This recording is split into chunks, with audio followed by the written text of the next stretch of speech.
People were essentially brainwashed to say you need to go to college to be successful. Big change is coming for more than 5 million people whose student loans are in default. The Education Department says it will begin collections on those loans beginning on May 5th. The move marks the end of a years-long period of leniency that began during the COVID pandemic. The involuntary collections could eventually include garnishing of wages. Student loan repayments. People that are just not too happy about it. But yes, as of May 5th, 2025, the U.S. Department of Education has resumed collections on defaulted federal student loans, ending a pause that began in March 2020 due to the COVID-19 pandemic. This move affects approximately 5.3 million borrowers currently in default. Key points here, collections resumed. The Department of Education restarted collections on defaulted student loans on May 5th, 2025.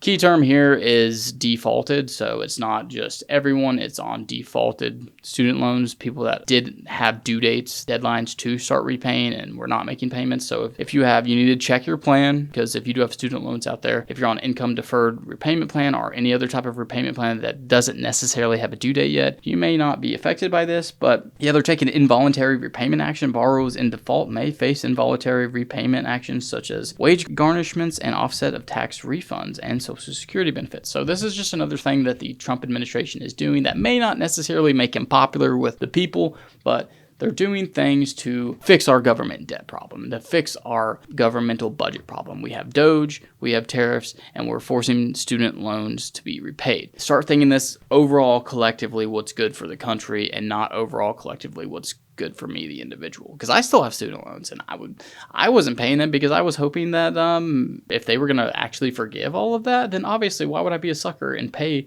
off all my student loans if they're going to be forgiven? So would it have helped me personally if they'd been forgiven? Yes, but from a fundamental philosophical standpoint, it's wrong. I knew what I was doing when I took out the loans, just as all these other people knew what they were doing. Or maybe arguably they didn't, but that's not, they just didn't have the brain cells, I guess, to understand that you have to repay money. And yeah, of course, people were essentially brainwashed to say you need to go to college to be successful. You need to just go to any big university, get this degree, and all of a sudden, you're automatically going to get a job that will be able to cover those loans. Well, no, you got to be able to, think about it. And there's all sorts of factors that go into it, but at the end of the day, we got to be accountable, people. There is no accountability left, it seems like. For the latest in case updates, legal tips, news, and politics, make sure to like us on Facebook, follow us on Instagram and our other socials, and above all, subscribe on YouTube to get your dose of excellence on a daily basis.